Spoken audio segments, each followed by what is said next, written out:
Hello, ladies and gents. Welcome back to a new Dive in Live. I had the timing off. It said like you had to wait 5 more minutes, but no way, Jose, because I got Andrew Azara on the other side, and we're gonna talk music, and we're gonna see some Ableton, and maybe we're gonna have a little jam. So, hello, Andrew. Welcome. How you doing, sir? To the show. Yeah, I'm Happy good. to be here. Yeah, I'm good. Glad you're here, man. It's Yeah, finally. It's been a while. It was my friend Dan Tiago, my ex-student, or he's still my student. Everybody's still my student. He told me like, hey, maybe you want to ask Andrew, and then found out you're from Dublin, and we had the call, and it was all right. Let's do this. I'm happy. Yeah, because he had told me you're coming to here in Dublin, so I was like, July, and then July, right? Yeah, that's a few weeks away. Yeah. So he was like, yeah, you should go on the show and do some stuff and some breakdowns. So I was like, yeah, why not? Like, let's do it. Yeah, it's a good because I've made this post like, should I invite? And I think he came. He said just the one person, yeah. No, there's so many people that have been, and also like people ask for Chris Tushy all the time, but I don't think he does these type of things, But no, he's very secret, I think.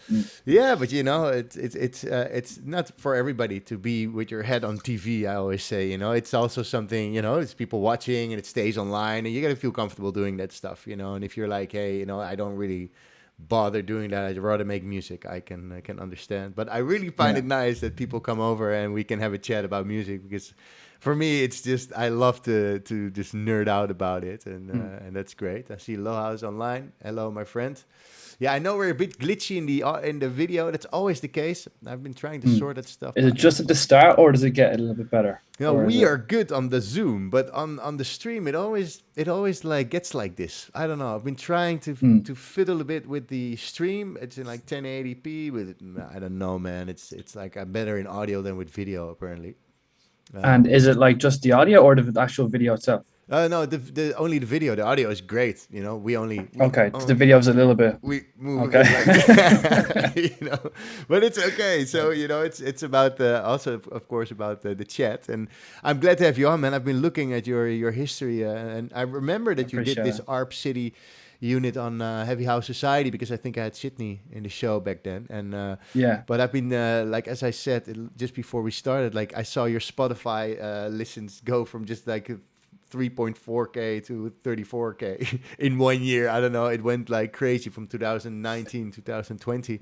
I think it was the Render release, or one got premiered by Data Transmission. Which one was that? Yeah, it was probably the Render. That was about, that was like 4 years in December this year, 4 years. Yeah. So that was sort of like, the first taste of a kind of an EP that I was actually kind of finally happy with. Like everything before that, I wasn't really super happy with it, even though I kind of got it out there. I was like, but one was like, I checked the one on Loophole as well. I think that was the first. Oh, geez, it's going back. That's going back. Yeah, I was like to see how the progression went. You're digging. Well, you're really going in deep. Yeah, of course. That was a label based in Australia when I was living there, and these fellas had a label and like a party, and I thought, okay, I'll release on the label, and then I'll like play at the party. So that was the kind of the way, like it was kind of, it still is done like that, but like that was all I kind of thought it was done. Is like, you just release on these labels, and then you play all their parties, and So it's a start, party, Yeah, I heard Dennis Ferrer once say you gotta have like a first label where you can play a bit locally, and then you sort of like gradually expand, and I think you've expanded pretty well, my friend. I'm getting there. I feel like there's a lot more stuff and a lot more but I feel like, especially like with like the past like 2 years or so being locked down stuff, music during that time when I think that Render EP came out in like 2019 December, and then COVID hit in like March 2020. So it was just the first EP that I kind of got out there that was nice, and then suddenly we're all like no gigs, nothing. So, and I was still getting stuff out there a bit. So Yeah. yeah, now it's I'm at the end of it. So now it's just continuing, I guess, where I kind of left off. Like, but Yeah, well, you made quite some moves. I really enjoy the whole journey that I listened to today, and Avotre, and I think you did Elro, and you even played an Elro party in Dublin. I saw, and yeah, did I? Yeah, and just good releases on solid labels, and the music you could really hear from the Loophole one until Render. It just got better and better, and I think that's really nice to see. So I'm excited to get into some of the projects. The audio sounds great. Mr. Tavares, welcome, man. Always tuning in. Ben Davies, Mr. Roselio's here. Robin Fett's here. He's actually here next week. He's next week, yeah. Found out that you guys are also we're friends, yeah. Unfortunately, we're friends, yeah. Yeah, unfortunately. Yeah, he's next week. You got to respond to my emails, Robin. You have a bunch of emails to attend to, or two, I think I sent. I don't know. He's too busy. He's too busy. He's too busy, yeah. I know what he's doing, but I won't say I'm on this call, right? Yeah. I know what he's up to. Yeah, me too. He told me he's got a good way about it. But it's a busy job. Hey, Ben Lloyd's here too. Lots of people from the feedback sessions. Let's just play some music so people know a bit. He says, "Oh, damn, we'll do." Great. People know a bit what you do, and I'd like to start with the Microhertz one, which is also not a bad label to be on. How did that one came about? My favorite is Concrete Dreams. That's the one I picked to play. I'm gonna break that down. Yeah. So nice. So basically, what happened there was the first EP on Moscow came out this year, or actually it was the end of last year, 2021. Yeah. So that had been like in the pipes for. I've been sending him music, Archie Hamilton, for about, I'd say, 2 years. Yeah. Most of the emails were not read and stuff, and we actually met in person last summer, and then I just kept sending him stuff. It was like just not every day, but every month or 2 months I sent him a new kind of like whatever, like 4 tracks or 5 tracks, and then eventually he signed 2 of them, which is the one I'm going to break down today. And then usually what he does is he has like a follow-up from the first EP. Yeah. So he has like his old labels were divided into 2. So I had like his sister label as well. So basically you release on the second label after the first, 6 months later or whatever.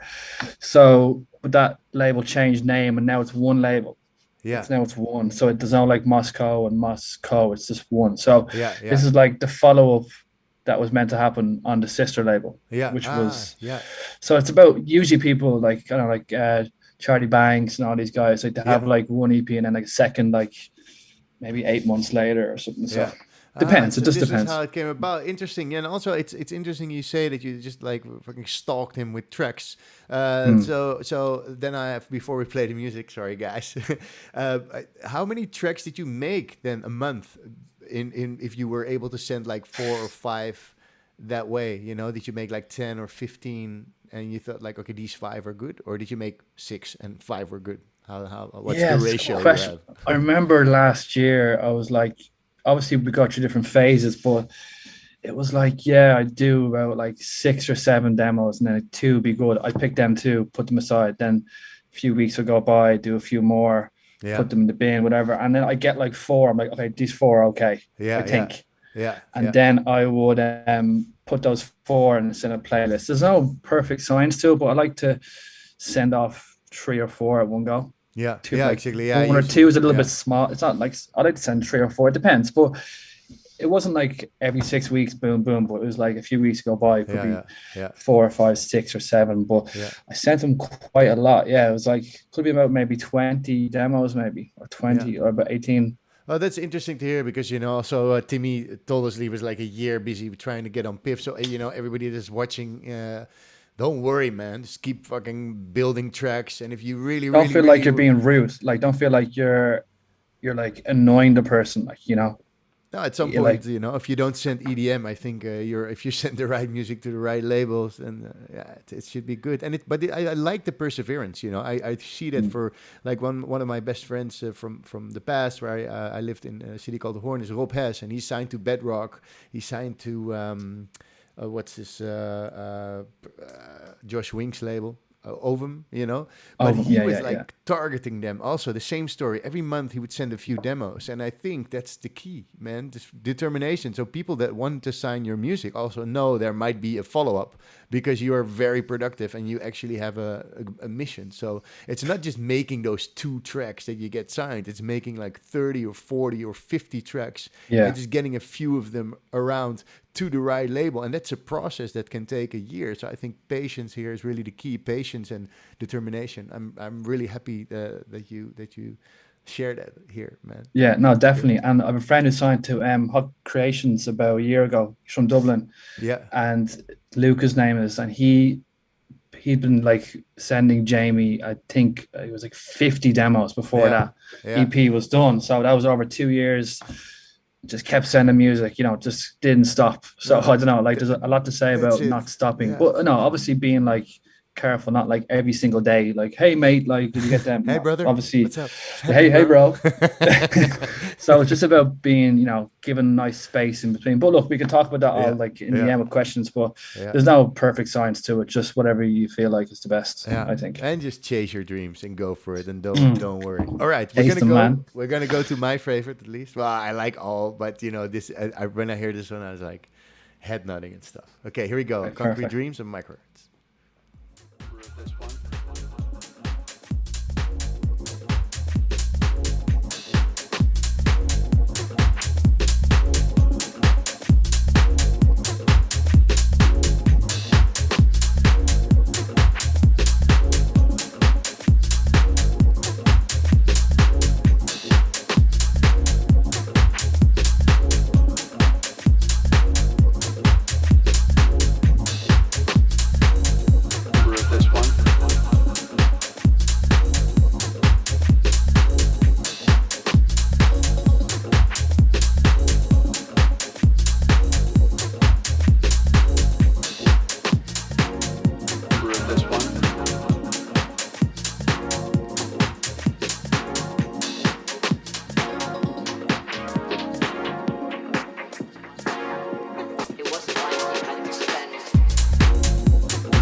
Yeah. Yeah.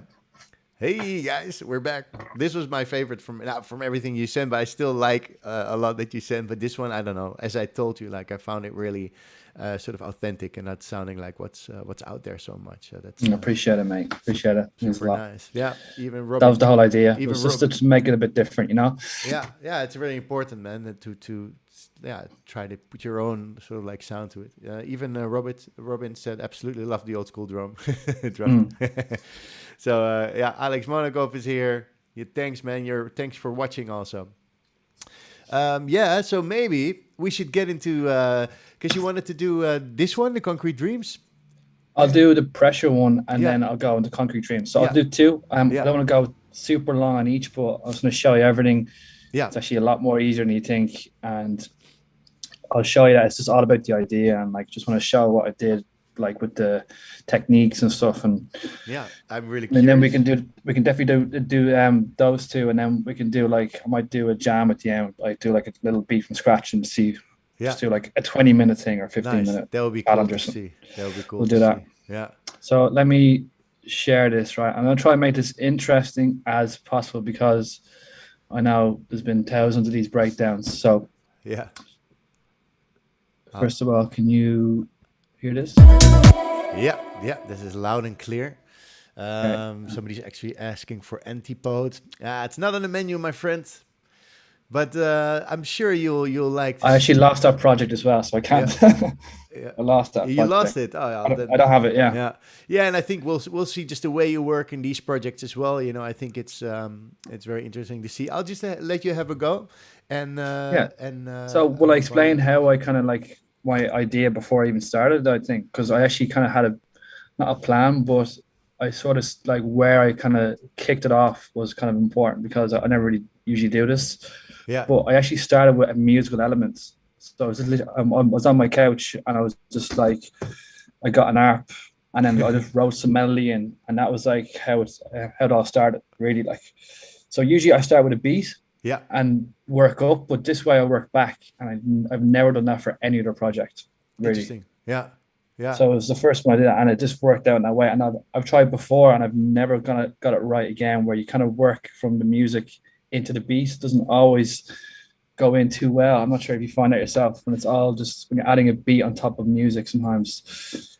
Yeah, I was talking to James Dexter 2 weeks ago, and he said he always starts with kick and bass and drums, or drums and then the bass, and that needs to work. He doesn't do it any other way. I used to start with like a pad to have sort of like a mood, but then I would always end up with some spacey, dubby kind of stuff. And recently, I've been working mostly with starting with a kick, then some hats and claps, and then some bass, and then trying to get the groove going only with this, and then go to the music. But yeah, if you have a really nice stab that you find, you could also first program a stab. You can start with that, but of course. I think there's many ways to roam, as they say in Dutch. No, there is. It just depends. But like obviously, the stuff we make is kind of like beat focused, and like it's like the same go in the club. So we kind of start that way and work up. But in this case, I just kind of worked either way. But again, there's no perfect science to it. Like it just depends on the project. So basically, I got this plugin's now gone. See in the bottom left, I don't know, it's like Rolling Cloud of updated it, but it's like I can't find the preset or the actual original sound, but I record it in audio, so it's fine. But I just got a chord, which if you want to take a screenshot of that on YouTube or anything, that's like just it creates a chord. So I press one note on my keyboard and it makes a full chord. That's like it's sort of like a minor ninth, minor 7 plus 9. I don't know what it is. It's a minor 7 plus 9 and an octave down. Can you read all that? Yeah. So like each shift puts up a semitone, right? So yeah. Okay, you're probably better at theory than me, so you probably guess what chord that is. But I basically found a nice chord, and then I just got a lovely kind of lush sound in the Jupiter 8, and then this came out. This was what kicked it off. Nice. So just kind of pressing my keyboard and like opening the filter and stuff.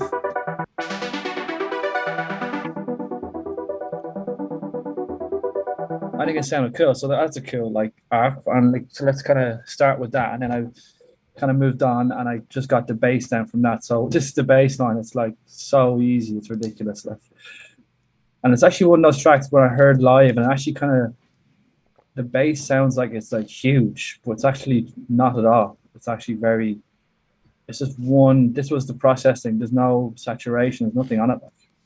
All there is a sidechain and then that EQ. Yeah. Well, unfortunately, the actual synth is gone, but here's the audio. Yeah.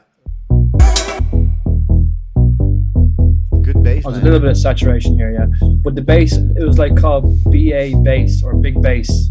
Oh yeah. Yeah, big bass was the preset in the Jupiter 8, but I don't know, they've gotten rid of it. It's a different Jupiter, so I don't know. Yeah, maybe sometimes they change it, but that's shitty for the old projects, man. I hate it when some of them are gone, yeah. So yeah, but it's good fine, that you froze it, man. That's I never do that as well. Just for some reason, in this case, I froze all the thing because like usually I freeze it if I'm like doing like a collab with someone else and I need to step. But for some reason, I freeze all this, which is great for the session, so we can talk it out. But bass line is just doing this. B G E E E. That's it. That's E minor or something. So E. Yeah, and then it basically I tried to match it to this ARP, and that was like how it all started. So the ARP is here. Yeah.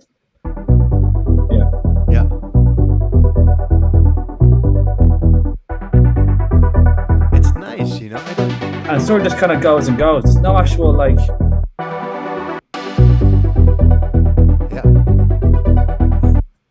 It actually stays the same for a lot of the track. You know, the bass is just doing that. Those I think it's 4 notes or 5 notes, whatever it is. And then the ARP just sort of kind of it just brings it along. I don't know if that's telling a story. It's just like I guess it's just like repetitive, but I think it's all in the different elements around it which keep it interesting and not just like the same the whole way through. Yeah, I like that you used an ARP actually, because an ARP is you don't really hear ARPs that much in the more housey stuff, you know. It's more stabby and there's some pads and stuff. But an ARP, you don't really hear. You think of like melodic techno or organic house or whatnot. Mm-hmm. But an ARP in house you don't hear that so much. Yours foreign maybe and stuff, that kind of melodic side, you probably would. But usually that's what I was thinking. I was kind of like, what has no one done kind of before? I'm thinking outside the box a bit. And I've done a few tracks with some kind of arpeggiators in them and stuff, and not every single song track, but I put a few of them in different songs and stuff, and they seem to kind of prickle people's ears. It's just a little bit of a different sound, right? It's just a bit unique. That's all.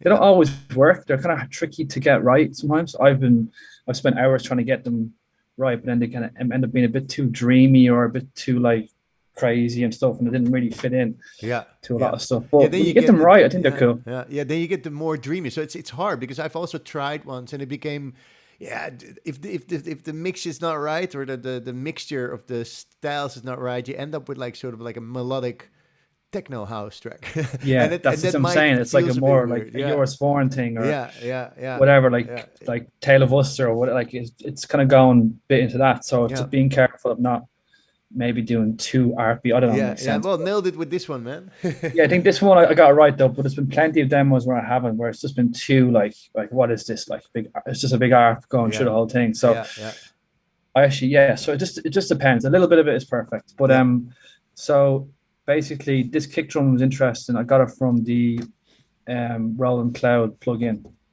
Really love that plugin. I know it's not here, but I definitely got it from this. So I just simply took off the preset and then just did this.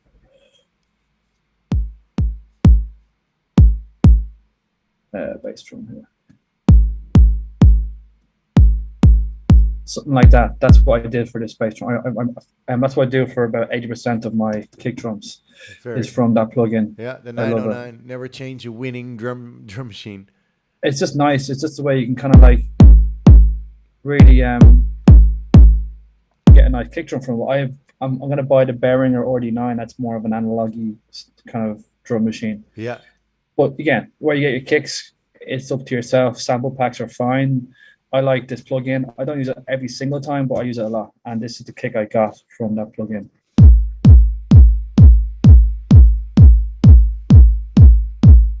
That's it. That's the kick. Great.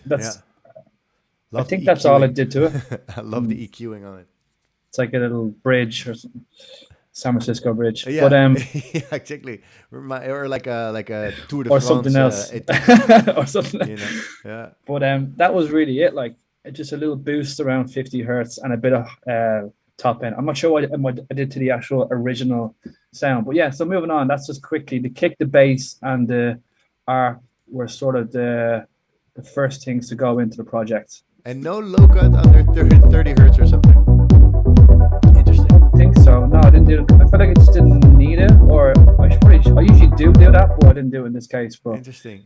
Because maybe it's all bullshit, man. We always say, oh, everything under 30 needs to go, and then somebody else boosts everything, in the low end, like a San Francisco bridge, and no low cut under 30, and it still works. So, there's no exact science. Maybe Good music. Oh, I did it on the master. That's why. There you go. Okay. Okay, yeah. I was already thinking there about we my go. next project to go fucking all out think on the low end. I think I sent this without these plugins though, because usually for mastering, I would just get rid of these. But maybe I left them on actually. No, I definitely didn't leave them on. I'm not too sure, but yeah, usually I think the engineer that master might chop it off. Definitely check it out. Yeah, exactly. So yeah, moving on to the next parts. There isn't much in this, guys. It's really it's so stripped back. It's just the drums are a bunch of chopped up samples. Very simple. It's very straight sounding.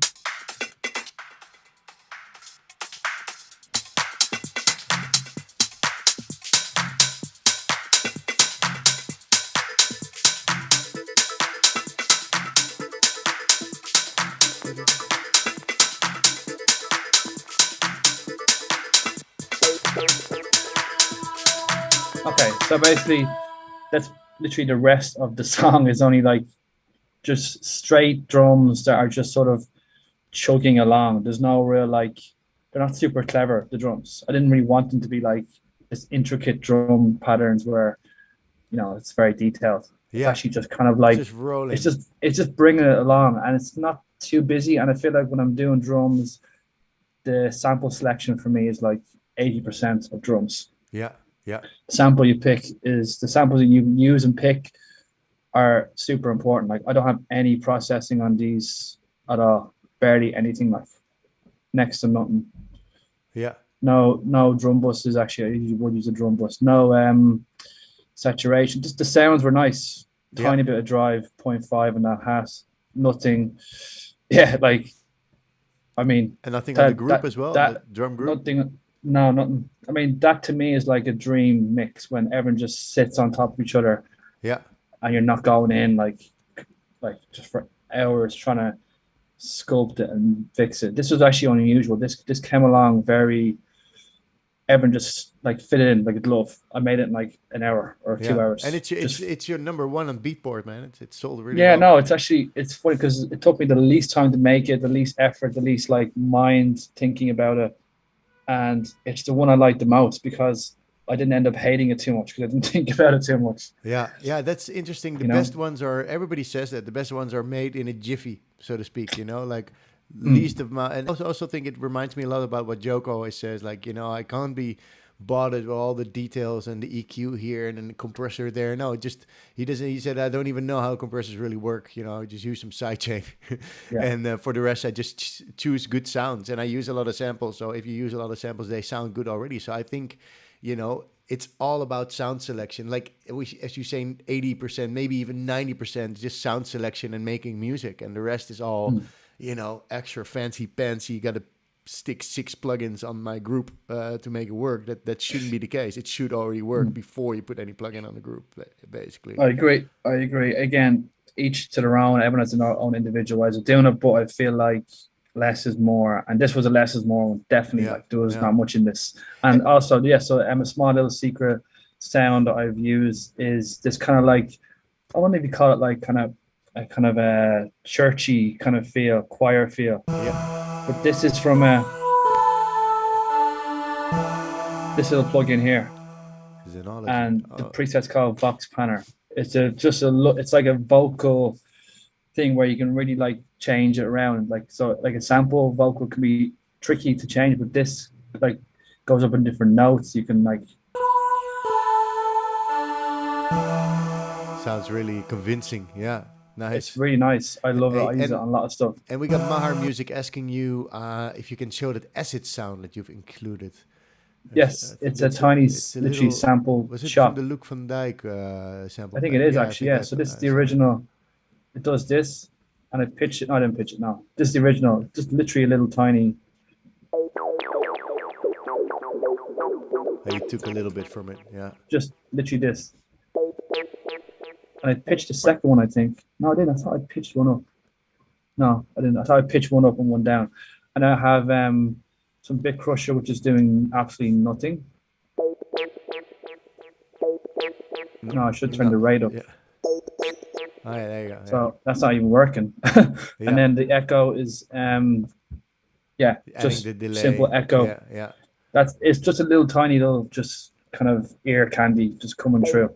Yeah, sometimes it's nice to browse through some loops, no, and find little snippets from a bigger loop and use those. It's a nice way. Just small little snippets, yeah. So basically, it just consists of the bass, the kick, those chugging drums, the arp, and then these lovely kind of harmonies on top, which are doing according to audio, which are doing this. Yeah, so this is from the Zenology. Yeah.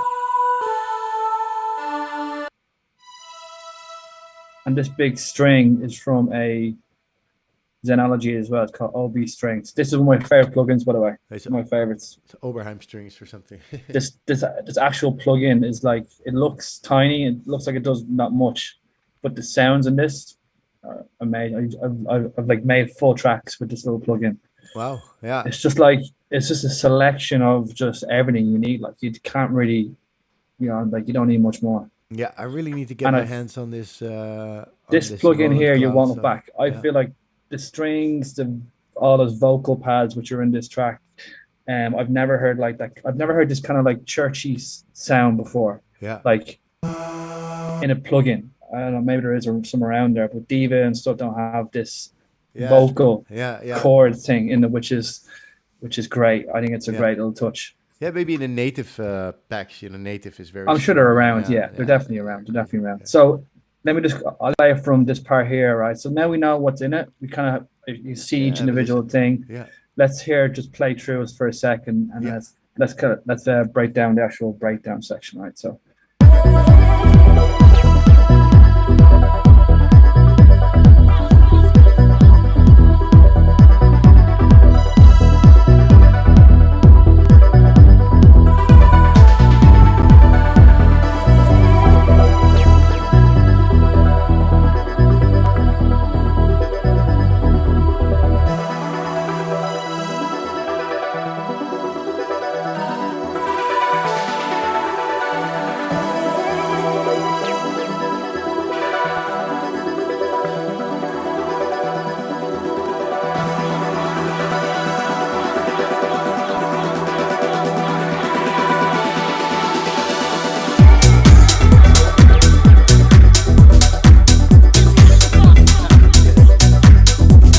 So it's you might think like that's like kind of very like detailed but it's literally just the sounds all being on their own and then building up again. Yeah, it's very. It's not like really super rocket science again. It's not. That's what I mean. It's not rocket science. It's just all the bed of sounds are sort of just like there, like kind of ambience almost, which creates that tension, and then it's just releasing the tension with a little snare roll, and then that's really there's no like effects or nothing really. Like I've looped the vocal. That works now. How did you get the vocal? Did you sample that from another channel? I see you sampled that from the channel above, no? I sampled, so from the channel above. So what I did was this, just to create some sort of is that even on? Yeah, and I sort of just looped it and put it down. So that was just one way of building a bit of tension. All I'm doing here is just building tension release. I'm not reinventing the wheel, but it's just all the ambient sounds and then just bangs into the kick and bass. And that is literally it, because it's like meant to be simple and, just goes like, straight to the point. There's no real, that's literally does what it says in the tin. And that's the whole idea. So then it's sort of just kind of, also the strings we talked about. What I like to do as well is I like to resample the sounds like this. And then take a little bit of them and then put them in a different channel. So it just sort of does this. like a hit of that same string. Yeah, So it's actually the same sound, but I'm just like resampling it and just putting it down a different channel. Yeah. But yeah, like really simple. And then the vocal.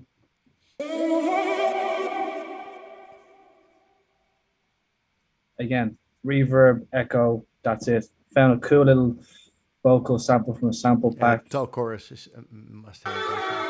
And there's a nice chorus in there just to give it a bit of, it just gives it a bit of like space, just makes it kind of come out wide. It's all this chorus does is just, it's like, it sounds like it's being like duplicated in your ears, but it's just giving it this sort of nice chorusy stereo feel. But that's sort of it on the vocal. The vocal chops are just sample packs, which I just chopped up and moved around cleverly to give the kind of feel, just to kind of let something happen new in our ears. But I didn't get a singer or anything, and we didn't actually. Usually, I kind of would maybe warp them a bit, but I think it sounded good as is. Yeah. Well, sometimes that's it, man. I think you really have like a super minimalistic approach, at least in this one. Very, very practical techniques, you know, like resampling stuff that's already in there, just using some the ARP that gets brighter and then gets darker again. The bass is it's all very, very practical, you know. And I think this is a perfect example that one of your best tracks can actually be a very easy made track without too much, I don't know, overthinking of things or processing or whatnot. You know, I think that's a big takeaway always, and people should realize that if you have to work for months on one track, you know, maybe it's just worth spending that time onto just finding one of those, you know. That's at least what I think. I'm not somebody that really works a lot on older tracks. I try, but I always give up, and then I rather make something new. And every now and then you get something really nice out. Not that you don't have to work on your old tracks, but you know, it's refreshing to see how easy it can be, you know. I mean, there's no effects on this project. There's no crazy effect chains, or there's some channels which have nothing on them. There's no EQ or nothing. Yeah. Like some don't even have nothing. Like there's literally so minimal stuff. Like look at that, like expert EQ here. Look. Just a little boost on the 2K. I don't know what that's even doing. That's probably doing nothing. It's like a 1.5 boost on a. That's like. So yeah, like you can tell I'm a very high skilled mixing engineer. You definitely needed it, mate. I can hear the difference. It really boosted the whole track. I think that's the secret to this track. That guys, look at this crazy effects here. Yeah. So yeah, just open hat. So look, guys, if you can really like do less is more and less channels and less mixing, and it sounds really good, then that to me is impressive. Like, you know, get to that kind of point. But I think they come far and few between, to be quite honest. Like, they don't always come around. Yeah. But this is a whole track, Camiel. So it kind of just, again, the arrangement wise, it's sort of a bog standard, like 1 minute kind of intro picks up, 1 minute 30 kind of tapers off, and then 1 minute whatever. 2 minutes just kind of rolling again with some more elements coming in, and then it just kind of tapers off for a breakdown. And then back to the main drop, which is the same thing as the first drop. No crash on every 16 or 32, just no effect. No crashes. There's not one crash in this whole project. It's nice. Interesting to see, man. This is you know, normally my class, I do round of applause for Andrew for making this track. If you want people, you can clap along at home. It's nice. It's really nice to see how easy it can get, that you can make a project like this. Pretty easy. But even though I think it's just the ARP and the bass that are really, I don't know, they're so strong as a sort of like being your hook or being your main theme.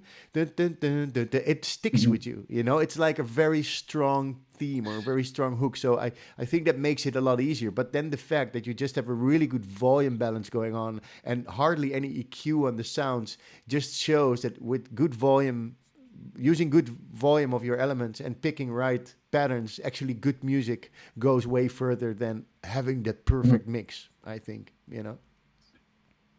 Levels are really important. So I'd focus on a lot of levels and making sure they're all good. Now, I don't get it right every single time, but that's sort of the goal, right? Yeah. I want to get the levels do you mix in your really headphones, kind of right. And because if the bass is too loud, headphones, I have the AI TMA2, they're called. I always say. Studio headphones. Yeah, yeah, It's a company. It's a company based in like Denmark or Finland, but they're brilliant. yeah, I've been using them for about 6 years. yeah, yeah. I think I've received a III headphone on Danceware 80E at some point. Can't remember. There's Interesting. actually a bit of feedback on my end. Hang on, Yeah, 2 seconds. seems No, to it's be. gone. When I Yeah, spoke, it would like echo back in my head.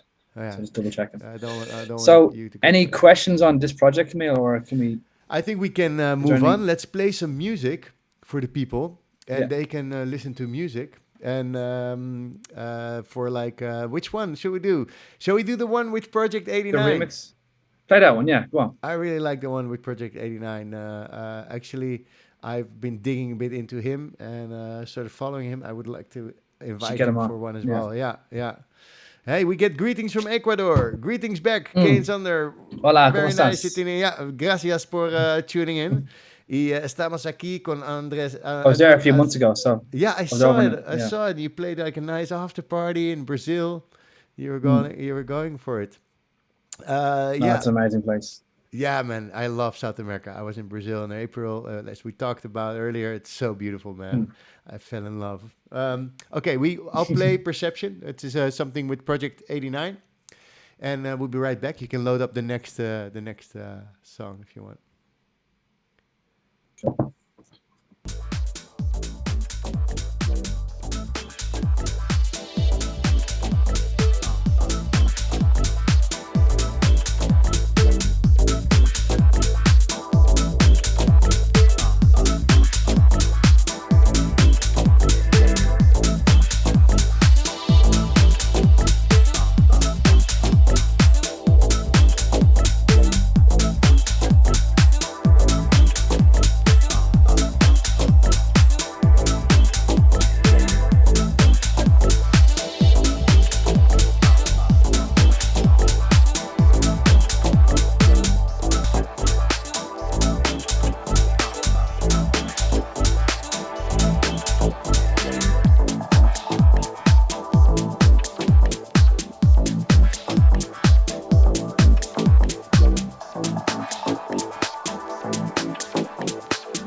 So yeah, that's also a nice one. I'm unsure if my computer. Let's see if I'm pretty fit. My hands are moving fast, and my computer and Zoom is fine.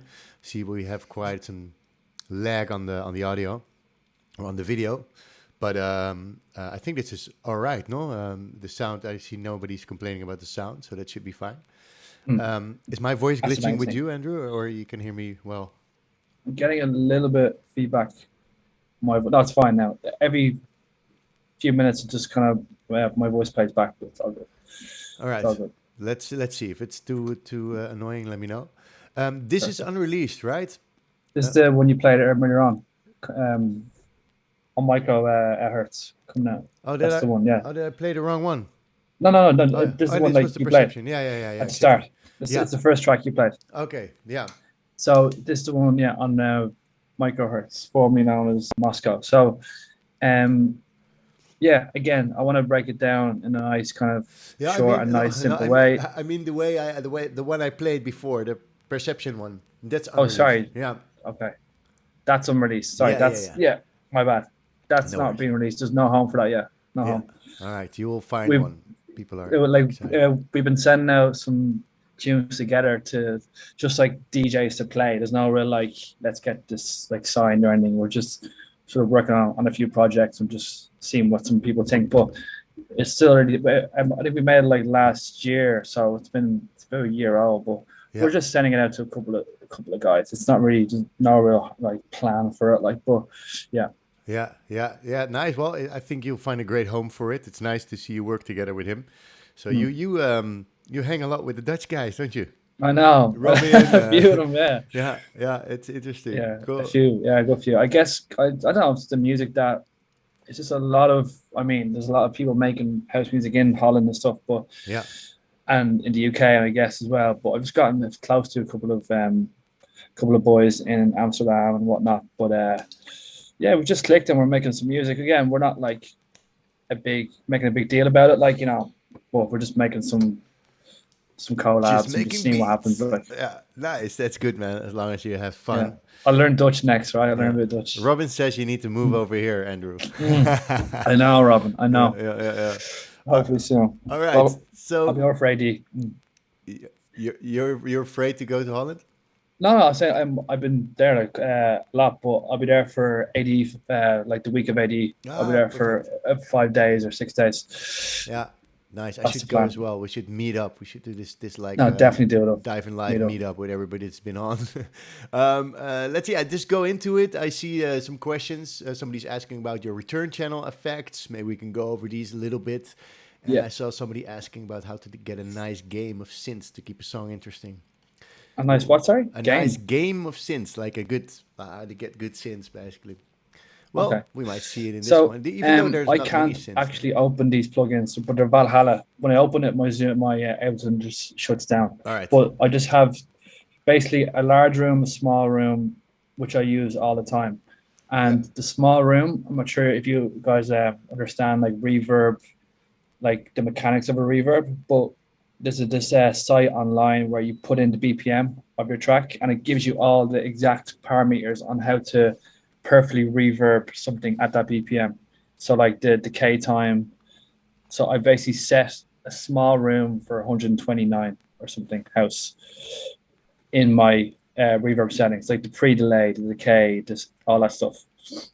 So I think a small room is like 8 ms, I think, or I'm not too sure, 0.8. below a second. So I just basically have a large room and a small room. That's it. That's all I use for my sounds. I never really use this that much. And then I never use this either. So just the reverbs, guys. Good you have just them, the reverb. Good you have those channels for not using them. Just in case. Yeah. I mean, I probably should get rid of them, but they're saved on the default thing. Yeah. I like your minimal processing approach. It's nice. It's very little enough. It's very little. So basically, like you said at the start of the call, you said like this is like you feel like it's a kind of a vintage feel to it, like has an old sound to it. Yeah. How I got that was just literally old samples. That's literally how I've kind of gotten this sound in this particular track, because everything just sounds so clean and pristine, you know, sometimes.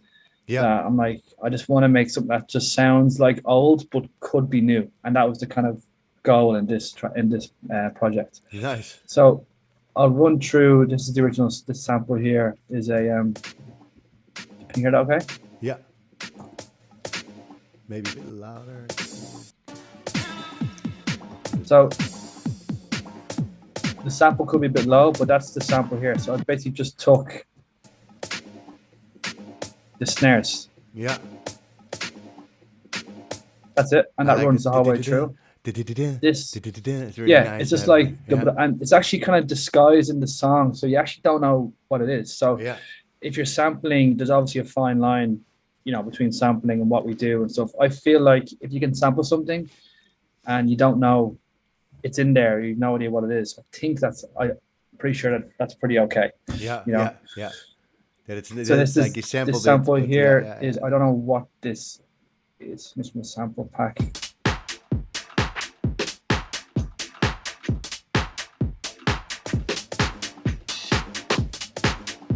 Basically, it's like a chopped up pitch drum loop.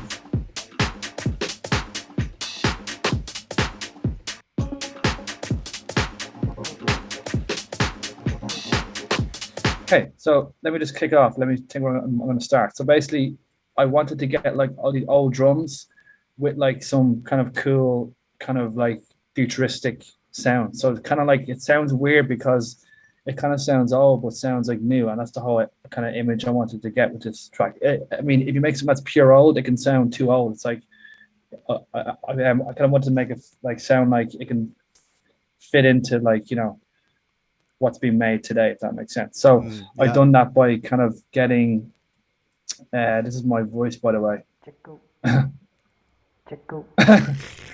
so cool. So just my voice, but very disguised. What did you say?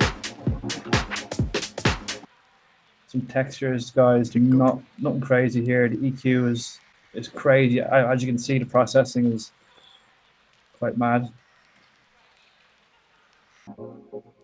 Nice. This is the chorus, man. There's a chorus on a sample which I pitched down 2 semitones. Yeah. And this little thing here is a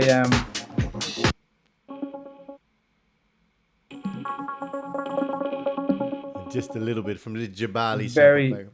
the very end of it, Yeah. the Jabali, your sample packs. Yeah. Yeah. I love the sample So package stuff. I mean, look, that's the full thing, but I just wanted that little tiny bit at the end, and I pitched down 9 semitones. Yeah. So this is the original here, and then turn to this, and then when it Nice. like, but it's on its own, it sounds like not that great, but when it plays with everything else, just nice little touch. Yeah. Yeah. So yeah, moving on. Kick drum comes in.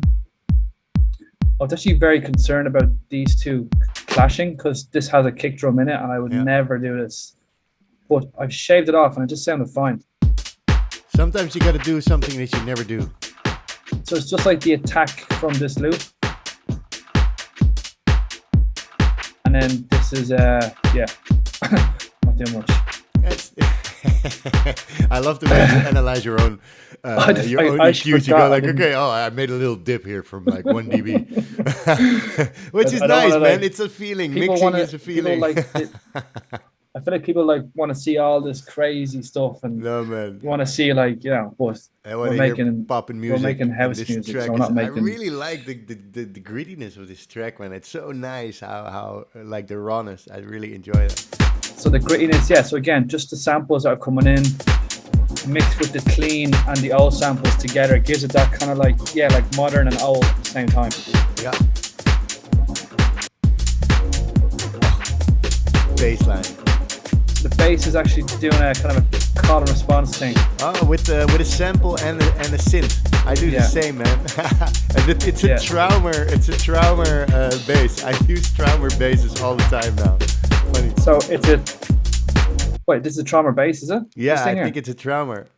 A TR. I love these bass lines from him, and let's combine it with some of the MIDI I made. This is one of the things I actually made a tutorial about it, or I am making a tutorial about how to use your own MIDI and adding like audio loops. And it's nice because you have like a bass line but you want to have something to answer it, and then you just you play something else, you can't find the right preset, and then you go to your samples, you go like, holy shit, this, and the samples sound great, and you just have to move something and you can see it like, oh, maybe you should go a bit to the left, to the right, and suddenly you have a great bass line.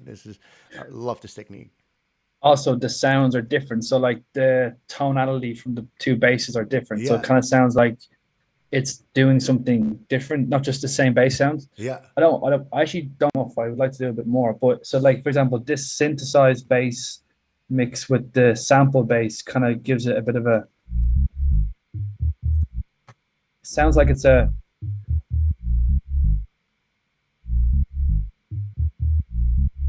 different bass sound, but it sounds like it's one. Really, if that makes any sense. Great call and response. Yeah, it sounds like it's one, but still you can hear that one is an answer, one is a question, sort of. It's nice. It's really, really, really... And that is the whole bass the whole way through. And the bass thing is just... this is my favorite bass plugin, by the way. Yeah, the Sting. Of the, the Prophet. That's off. It's the Prophet. Bass Run is the sample. I use this on every track, so that's a bit of a secret sauce there. I use this preset on the majority of my stuff. Nice, yeah. This the Prophet. Book of the Prophet. This plugin is a beast, an absolute beast. So I just got a sub from that. I was doing something else here. Yeah, I think all the Moogs and the Prophets and the Unos, and you can get good sounds, and you just need to search. And the Subboom bass is also great, you know. SH101 is great. I think you can find pretty much, but people have to find what they like, you know. Some people are always like, use there, what do you use there? But you also like have to find out what do you want to use, you know? People always ask. If you think about it, if you use a plugin that no one has, then you're more original than the other person. If you think about it.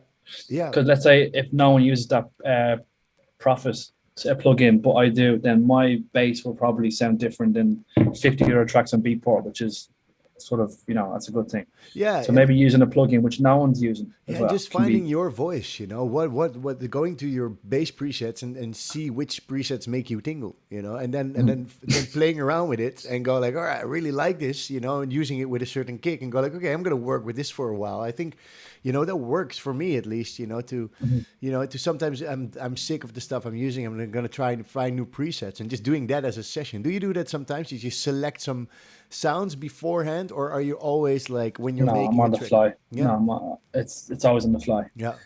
I'd never sit there with like a cup of tea and like go through different sounds and trying to pick. It's like it's always done at the time, which probably is not the most like best when it comes to like saving time or anything, but it's a mental thing. Yeah. But I guess I could probably like bang away at some pads and stuff to hear it, but I wouldn't like collect sounds and like stuff.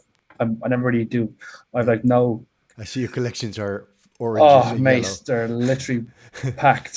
So I don't really do so interesting. Like so I just kind of do. Yeah. I like to feel like every track is like something crazy could happen, like, you know, in the process where I don't plan too much, have it all packaged up with all packs and stuff, but yeah, so it's very on the fly. So yeah, moving on. The track sort of just kind of repeats itself for about 1:30 with the bass. So from 33 to 49, the bass has been introduced, and then there's no real. This is I think it's more Trauma packs doing some echo at the end here. Okay. Yeah. So brought in some more sounds.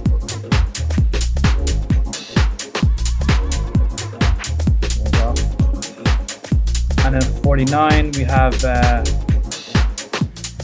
Hatsa thing. Yeah, that's fucking. I just love this groove. I don't know. It's just it sounds so nice. Groove this one. It's just the groove is so on point, man. Yeah. And then this comes in here. Yeah, so it's very attention to detail is the kind of is the sort of main takeaway from this project. Yeah. All small details. Groove this one. The ride's also nice. Groove this one.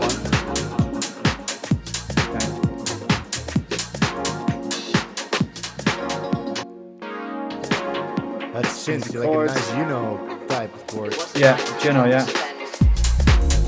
Groove this one. There he is. Yeah.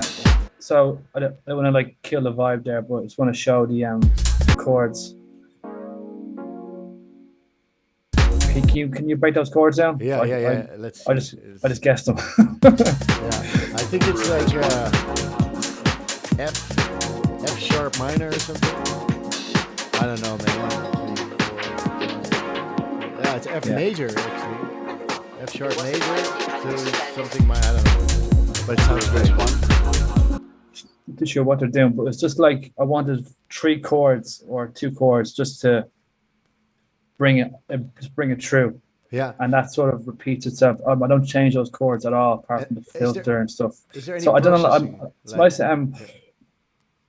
Automation here kind of gave it a bit of it felt like it needed more. Like it was sort of going and going and going. I was like, fuck. I was like, I needed to kind of like mix it up a little bit. And the kind of automation on this sort of like helped with that kind of problem. Like movement, man. And so it's all different automation. So it's kind of like it's doing all different stuff, you know? Yeah. It's never the same. I like to kind of have it different the whole way through. Yeah, it's good. Movement creates interest, you know, that it's the same sound, but it's getting more engaging because it's get darker, it gets brighter. It's playing with this tension and release again, as you said before, you know. Exactly. So very simple. It's funny because, like you said, like going bright to dark, and that kind of what it does. These chords do that. So it kind of like goes real open, and then kind of like goes back into.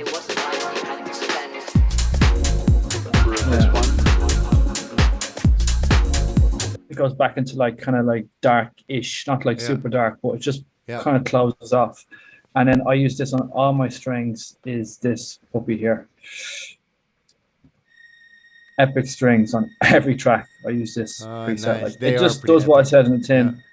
Processing is mind-blowing. And the string is nice. Yeah, I like this. This is always, I use the Korg Poly 6 for these strings a lot. But there's, lots of strings. But these are the classic Roland, man. Yeah, this is the Roland stuff. Yeah. And when you make chords out of the strings, they're lovely. I use them a lot. Like even one little tiny one bit. note is also great for quiet in the mix as well. It's a good thing to do. Put strings quiet in the mix. Hey, I think it's nice time for because there's some questions piling up here. Do you have any special effect chain preset with your favorite effects which you put in your sends or channels? Not really, right? No, I don't use much effects at all.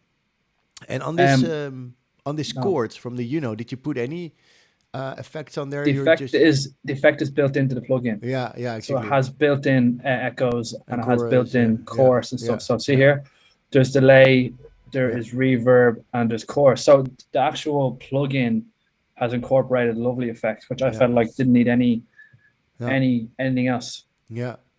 Yeah, nice. I love the man. Me and Ari used it on our Origins release on the first one a lot. Oh, nice. Actually, the second one as well. Yeah, it's definitely one that's used a lot. If you can just try to make it sound a little bit unique with the different parameters. But and then I'm actually not. There's a small bit of effects here on the sound, but I don't have any to answer his question. And I've no like big effects chain units or anything like that. I'm a very less is more kind of guy. If it needs it, it needs it. But if it needs too much, then the sound is wrong. Yeah, that's my kind of mindset towards making music. I like that approach, man. It should be all about the sound, needs to fit the music. Yeah.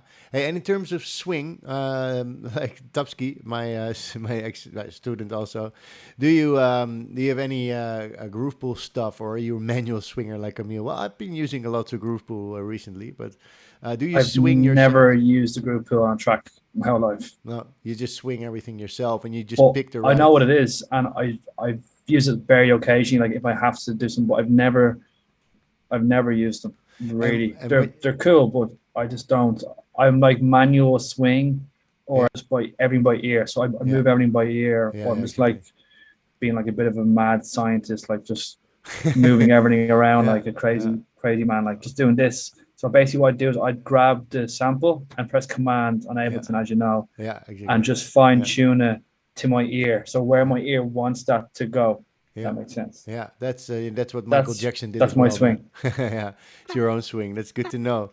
Yeah, and Vanini asks, can there be too much movement in a track? Like when we're talking about this filter on the I think on the Juno. Yeah, I think if you go too crazy with it, it might be too much. Oh yeah, I think if you go crazy, it can sound like it's just so bright and big. Like for example, I didn't go above. Let's say if I went like here, for example. Yeah, they go, Isn't that bad actually? Kind of disclosure, kind of. I think this plugin's fine.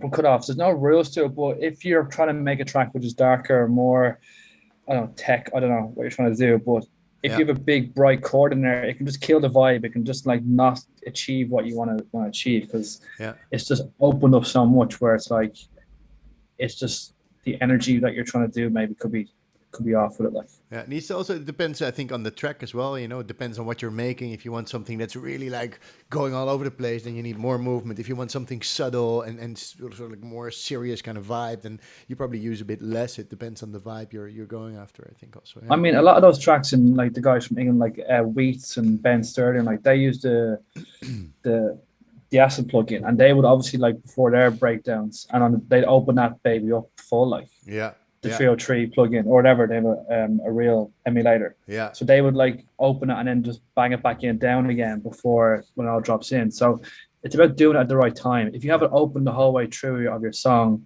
then you're not. It's just gonna sound like very one dimensional. You Yeah. need to Yeah. Yeah. feel like your track has a bit of a heartbeat, Yeah. and Yeah. by playing with those filter like the filters and the resonances, that it gives your track that like kind of heartbeat. It feels like it's alive, Well a said. bit more Yeah. alive. Yeah. Yeah. It gives it a chance to progress, you know, instead of like showing its colors in the first minute with open filters and whatnot, you know. Yeah. Yeah. Yeah. Well done. Okay. And then any more questions on this project? No, the last thing that came in was thank you. So thank you, Okay, Andrew. no worries. And then just quickly on the drums, Yeah. so that we're not talking drums, I'll speak on these. So I have the sample bits doing this. So these are more mid sounding drums. So they're obviously missing high drums. So this is my kind of high drum group, you know. Yeah. I don't send the groups to a um I don't send the drums to like a secondary send return. I just basically, if I have a few drum elements, I like to just do a little bit of glue. I know I didn't do it in the last one, but I didn't do it here either. I did it here. So usually what I might do is add a glue compressor Yeah. and add a small bit just to make all the elements play with each other. I probably should have done this. So this is already sent for mastering, so I can't do it, but I would like do a slow attack, fast release.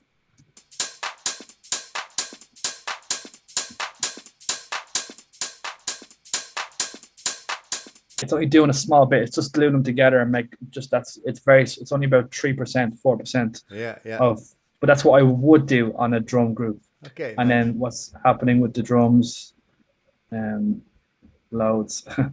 So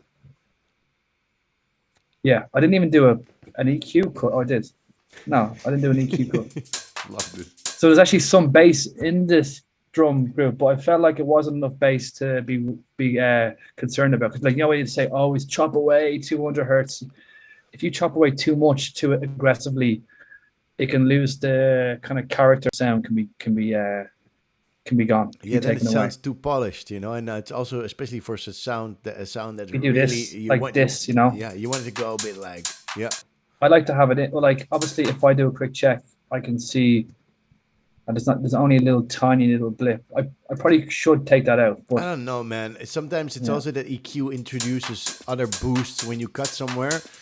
So and it doesn't sound too polished, you know. I think it's nice when you go for this raw sound, not to EQ too much, you know. I mean, house music wasn't meant to be too kind of Yeah, too overproduced. polished. So Yeah, exactly. Yeah. with this clap here, like obviously I could probably do a bit on this clap. I could probably give it a little bit of air. I could probably give it a bit more stereo too. I'll probably get utility plug in and add just a little bit of width. So I probably would do that on the clap, but I didn't, and it sounded fine without. So I mean, what's right and what's wrong? I mean, Yeah, yeah. Interesting. What a nice groove, man. very simple. Really Again, like you can this, see how everything there's the lack of there's no real plugins. There's no real like I kind of want people to listen to my music anyway and feel like that the track isn't like kind of made with a plugin. I'm not sure that makes any sense, but like I want all my sounds just to play with each other like organically. Yeah. And just let the track kind of do its thing, you know. It kind of sounds like hopefully it sounds a bit like, you know, organic or vintage or nice. Yeah. Yeah, without adding, I'm actually always talking about, okay, yeah, you got to try and do parallel distortion with a really nice tube processor, and then you send some hi-hats, and they sound like they were made in the 90s. That's one way, but there's no really one way, and I love the simplicity that you're displaying, and I think we'll too here. Topsky says it's a masterclass in simplicity today, which is nice. Yeah, exactly. Yeah, no, it is. And I mean, look, I've never used parallel compression. I've never done any of that. Yeah, Never. Cool. Not once. That's nice to hear. I mean, but there's definitely, I've read about it and I do understand it, like the NYC compression and stuff. And we could talk for an hour about NYC compression and stuff, and how important it is to bring those dynamics up and so on. And that's fair enough. And like there is like,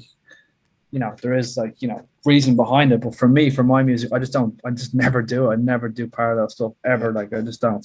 Yeah, so you just like to focus on making the music in a way. And exactly, I think there's multiple, because parallel compression, it's just adding more, like, or you can make it super pumpy, but if you have your velocities and your swing in a way, it could still sound that way, but then just by the way it's made instead of by the way it's processed. I think these are two different things. Also, I make music a lot quicker as well. So I'm with all this in mind, which I'm going to try now in a minute, and we'll do something in a sec. But I like to think that doesn't hold me back, and I don't get too overwhelmed by big fancy processes and stuff. And it actually just frees my mind up where I go, fuck, I can just make music here. I don't have to worry about yeah, man. A, B, and C, very refreshing. We got Dan Tiago in the building. Dan in the house.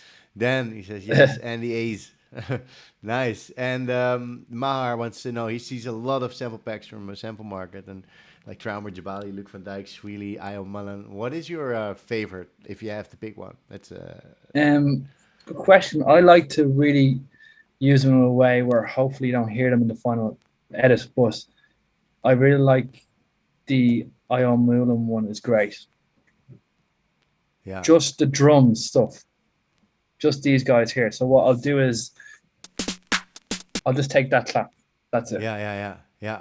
That's it. I'll just take this snare here. Look. I'll just take. Maybe I'll get this full loop, but I'll kind of disguise it in the track where you don't even know it's in there. Yeah. So it's all very like, I'm using the samples in a way where I'm trying to trick you to make you think that you don't know where it comes from. Yeah, if that makes sense. Yeah, exactly. No, it's good. It's nice that you're putting them in, but not fully. That's I think always good. I'm just pulling it back. I'm just not doing it fully in. But and then as for the rest of this track, those chords, my voice, the texture, string. I mean, what else? Oh, the vocal is doing this. It's actually from the sample pack as well. But it was a full speech thing, which done this. We all dreamed about fiddling around with. Probably dating from the early 70s. Right. I don't know the exact model number of this one. Okay, so this part, I like to take, as a trick, I like to take the very end of samples. Yeah, me too. Of a vocal. Yeah. So I just took the very end, and it sounded like this. Of this one. And in the track. Of this one. So I don't think you knew where that came from. Maybe you did. No, you would never know. I like to use the laser, and then you can loop just that. Something in the back, nice. Yeah. Something in the back. I feel like you can't really guess where that came from, even though I'd say Ollies probably have that same pack, but it doesn't sound like you know where it came from. That's sort of what I like to do. It's hard to pick a favorite. I think it's all like having a lot, like we all have a lot. And then this is the same thing doing. Dreamed about fiddling around with. It wasn't like you had to spend. And it's pitched crazy, so it's actually there's some pitching in there which I've resampled in. Dreamed about fiddling around with. It wasn't like you had to spend. Synth work is really nice. Boom, boom. Yeah. It's a nice question and answer kind of thing. Okay, we got more questions coming in. Everybody's really excited. Definite answer, because I'm hot on this. Yeah, do you produce in a treated room acoustically, or do you like producing headphones? Or can you talk briefly about your setup? I have a full studio beside about half an hour from my house, which I rent. I have Genelix, the same Genelix as like Tom Ann and Chris Stussy and stuff. I bought them last year. So the room itself, it's like there's no window. It's just like a kind of a basement setting, and there's no acoustic treatment in the room because it's like a very dead space. And it's just like there's no reverb, there's no nothing in there. Okay. So I just have the monitors and my desk. That's it. I don't actually use them that much. The monitors. So mainly, I'd say 60% headphones. To Yeah, answer your yeah. question, Good to know. You know, yeah, people want to know that stuff. I also yeah. I mainly just work headphones. probably even more, probably 80% headphones. I have Adams here. My room is a mess. It doesn't sound because I'm temporarily here. I'm still looking for my own place, and then I'll probably make a room to treat it nice because it's a nice, you know, if it's nicely set up, it's your creative space. It needs to sound right. I really like that, you know. But for now, I'm actually since I'm in Spain, I've been making most music on my headphones. I really like to work on headphones Well, actually now. it to answer his question, like it's it definitely there's a lot to say about having a good room and stuff because we have to hear things that would cause issues and stuff. The KOKs are not great like, because they're so boomy at like 60 hertz that you feel like your track is banging, has loads of bass, but it's sort of like not the truest form of feedback, you know. So Yeah. it is important to tick the boxes when it comes to nice monitor, nice room, because you Yeah. want to hear exactly what's going on in your track, not to be not fooled, but you don't really know what's going on. But the headphones sort of solve that. If that makes sense. Yeah, If you agree. yeah, and you can really listen more closely to how long your reverb is and how long you probably don't hear that in a room that's untreated. You maybe if the room's dead, you hear it, but usually the length of your reverbs, you hear them way better on your headphones than The low end, especially, yeah, also. I Yeah, would yeah, recommend on the headphones for any bottom end yeah, treatment yeah, or yeah. bottom end like making music when it comes to like Choices. the subs and stuff. Yeah, I wouldn't advise making a track in your room with KOKs and sending it out to a club to play. I no, just wouldn't do that. no, I've done it before, and yeah, doesn't work. no, it's Yeah, just not enough information to be heard. yeah, yeah, yeah. I used to have Mackies, and they gave way too much low end, so I didn't have any low end in my mixes. And then On when your mix, yeah, I yeah, used of to play course, yeah, live a because it was lot, then telling you there's more low end than there is, right? yeah, and then I would cut off all the low from the speaker and started making music like that. But then I ended up playing my tracks, and they were sounding way too full. And it's always it's always like also finding out how your speakers and rooms sound. But headphones, the last few years been more and more going on headphones, and it actually is pretty solid, man. It saves you a lot of money, and and you can hear everything really clearly. I agree, totally agree, mate. Hey, Really and do agree you with use maybe it's nice we go a bit into in the jam if you're up for it, because Let's somebody's do it, yeah. asking So about your I literally approach. started this 5 minutes before the call started. So I just got a kick and some bits. So we'll do it. Like, how much time do we have left before some more questions and Yeah, chats? we Can we could do do like like a 15 put a minute time limit? 15-minute jam. No, we don't really have a time limit. Usually it's like somewhere between like 9:30 and 10. With Joko sometimes it goes on to 10, but that's where we draw the line usually because 2 hours of chatting is usually enough. Okay. I'll save those in case. Okay, cool. Well, I just got this kind of base kind of template going, so I can start this and see how far we can go in like 15 minutes and not go over 15 minutes. Yeah. How does it sound? Yeah, did that? Yeah, perfect. Go for it, and then we can Okay, maybe ask will we start the some clock, questions. or do you want to start? Sorry. Will we like put like a clock? I'll put a timer on my thing, or it's fine. We'll just do 15 minutes. Yeah. I don't. Yeah. It's fine. I'll keep an eye on the clock. I don't have Okay, to. cool. I don't have to make music here. So I'll Okay. guard the clock. You make the music.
Getting the profit out.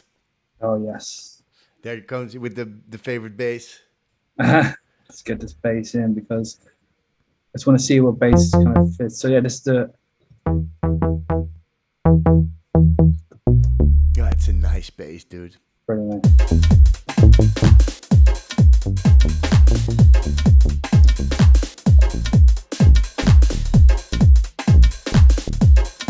Yeah, you might have a bit of delay with the zoom. So I have an idea for this. Is there a delay with the zoom? Yeah, it might be you might have a delay, but with zoom that if you press a note, it's gonna be a bit later. I usually have. Okay, perfect. Yeah, but on YouTube it could be. Okay. Oh yeah, no, here it sounds great.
Okay, so I have just a bass in.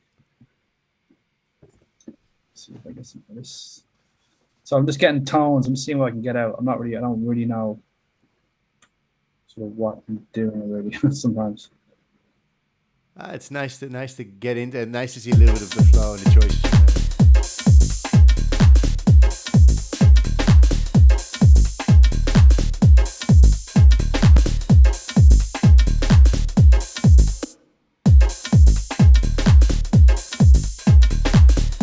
Okay, so just record that in. I got these drums from this, so. Oh yeah, nice, yeah. Yeah, so I think I know what I'm gonna do now. So.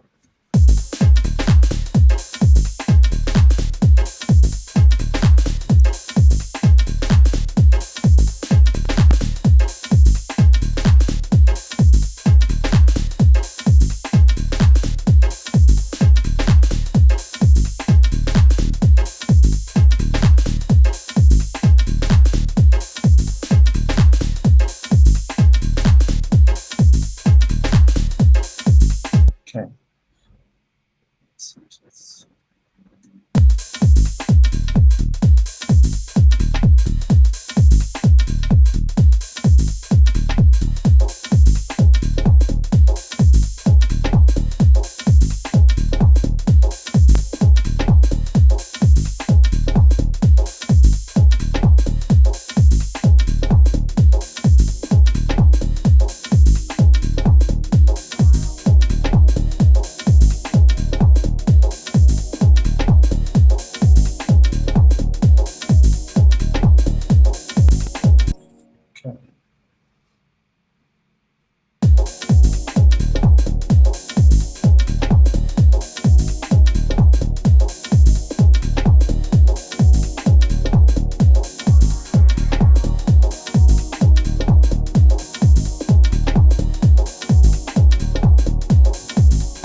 so nice. This is a trick, man. So get us in. Let's get a little tone in there. I'm gonna write some more stuff. I don't know, maybe one of your presets. Yeah, nice. The diva one.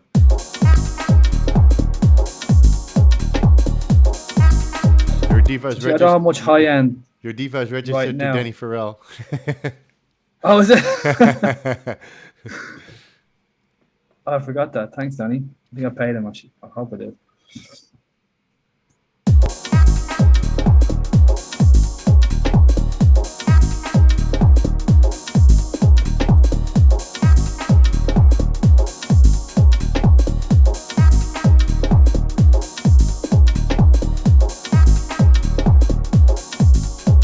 Such a nice vibe already, man. This is David? Okay. Appreciate it, man. Okay. Going to this.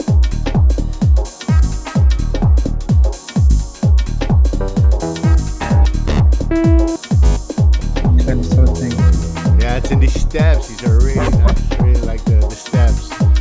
If you go to the chords, I think Actually, no, I have an idea. Because those stabs are already kind of chords, right? They're written. these are already chords. Yeah. Yeah. Okay. So I was going to do that, but I think I'm going to quickly, and I'm going to. I have an idea. Okay. So let's go into this for a second. I love the slicing of the vocal, man. Just chucking a full. Just so quick. There. Yeah. Just get it real. Just the whole goal is get it real quick. You know. Yeah. Let's put in this.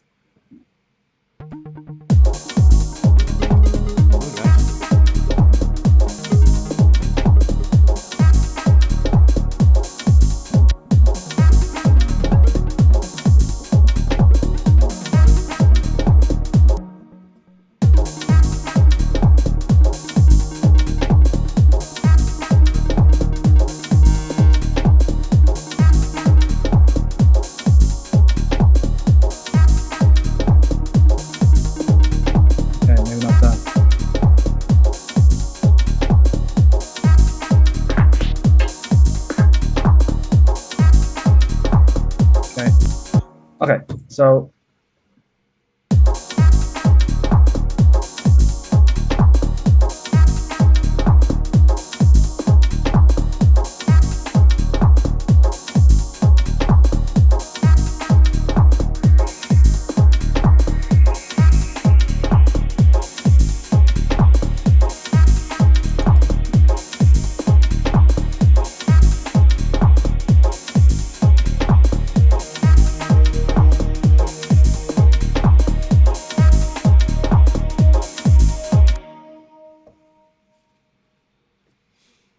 trusty pressure sounds. Yeah, always go for the tools you love, you know.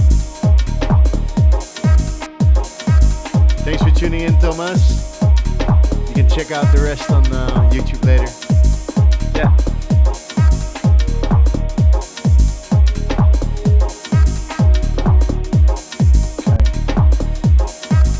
We might be witnessing the first Dive in Live track. It's called Dive in Live. It'll be such an honor. Okay, so I have some nice sounds in here. There isn't much like top end and stuff. There's a bit of these little hats are coming through. Yeah. So I want to get like a nice open hat. So that's just. So yeah, look, it's just rolling with a feeling, just feeling like a nice idea and just going at it, like not really stopping. Like. Yeah. So I'm gonna write some stuff here now.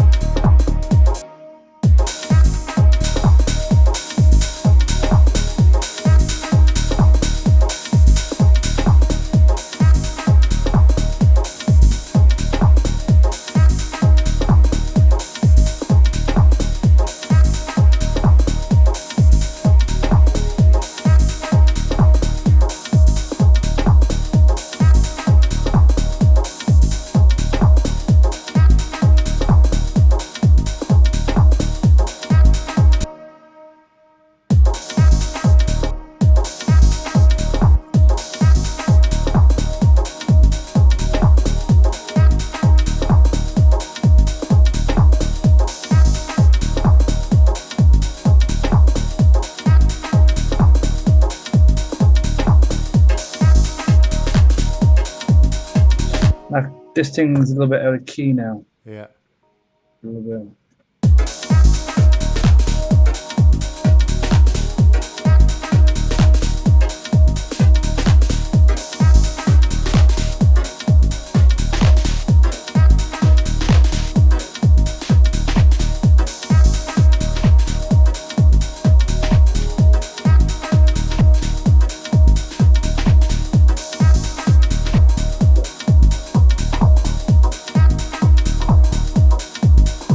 Here.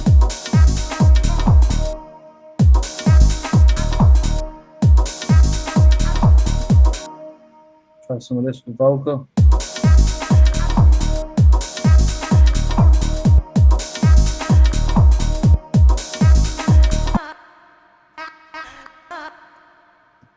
Nice. So just playing around with different notes. I'll like just hit around these notes here.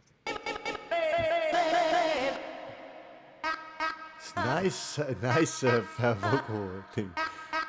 So that's just from chopping the. Yeah. But it's sample. nice. The other ones, nice.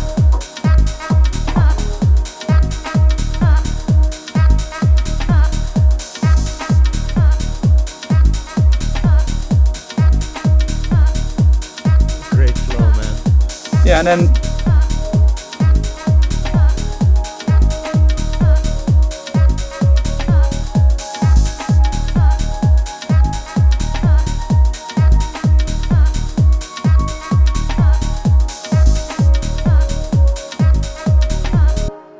Yeah, and there we go. That's the jam. This was now a round of applause for Andrew. Thanks, for just jamming this like definitely. In 15 minutes. I already had something started, but just it's just a jam. There's no real like.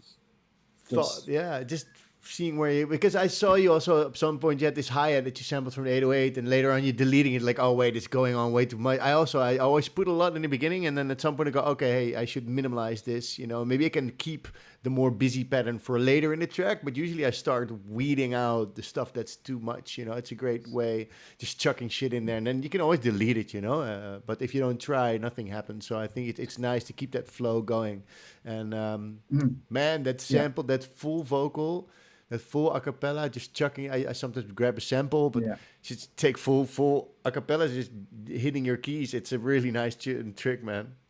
Very simple. I learned that a few years ago. I use that a lot. Like it's just getting a little tone or a little. It doesn't like it's not a full vocal, and you can obviously sample a full vocal. But I think just grabbing bits of a vocal and then just getting.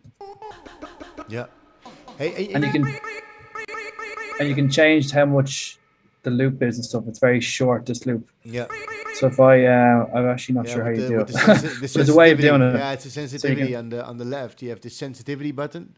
The percentage. Yeah, that's like that makes bigger ones or less bigger ones, and you can do it on the beat. You can have longer ones as well, which might be nice. You get more like vowels or little phrases. That's what I mean. Yeah. So if it's just the transient, that's what I'm getting here. Yeah.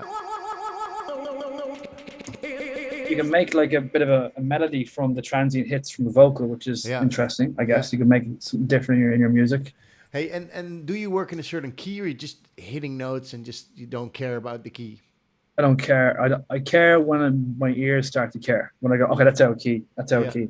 I have a good way of instinctively feeling if something's out of key. Yeah. I don't have like a little book where I'm like all these scales and stuff. I do understand scales and keys, but a lot of it is 80% is by ear, which is probably wrong, but I just trust my ears so much that I know when something's out of key. Obviously, I'm writing in minor and stuff, so that is obviously important. But so when you program the bass, you're not looking at in which scale you are. You just because somebody posted like, oh yeah, best scale ever, hit all the black keys. But you also, I saw you use a G as well. Like you use different. I'll definitely try out. I'm at the very start. I'll like just do a simple.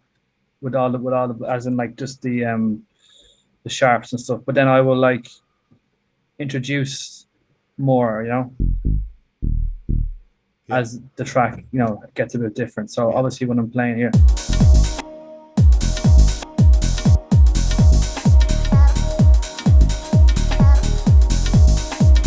it's a nice bass, man. Yeah. I'm gonna take that bass run from you. I'm gonna run with your bass.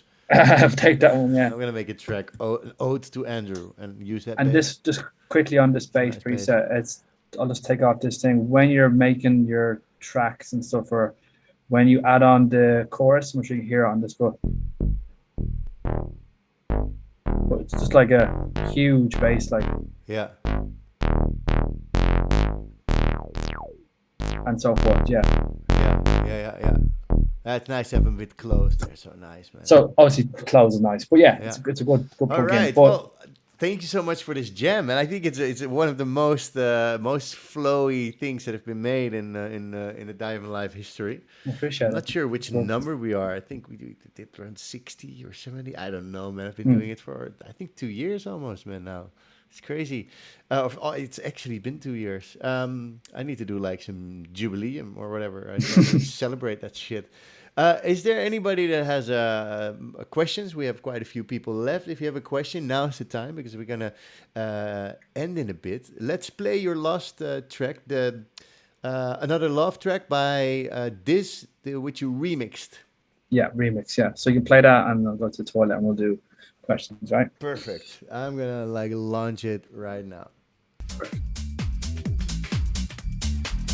I gotta get myself another love.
And we're back. Super nice tune. So you like it, yeah? Yeah. It's nice to hear what you do with other people's tracks. Also, that Faces one. Also Two Faces, yeah. Two Faces was also nice. Yeah, it's always good to do remixes. I think the remixes are just a nice kind of, like layer to your brand. It's just having some nice, I'd say 2 or 3 a year could be fine for some people. Trying to do them a bit different. I try to make them where it kind of sounds like a completely individual song, and then but giving like a nice kind of homage to the original artist. Yeah. It's not easy. That's just my approach. Everyone has different approaches. People might just not do much. They might do too much. It's like a nice little balance. I Yeah, think. it's hard, man. I recently did one for one of my students, Ben. Does an EP on Woyosto, and he asked me, "Do you want to make a remix?" So I made one. I was actually kind of happy with it. Only used the hook and little vocal snippets, and the rest I all deleted. Made a whole new bass line, and now I recently was listening to it. I was like, "Do I still like it?" Then I checked with him. He said, "Dude, it's great." It's like, yeah, okay. So, you start to doubt if you listen to something too much, and then Mhm. because it's not your own original.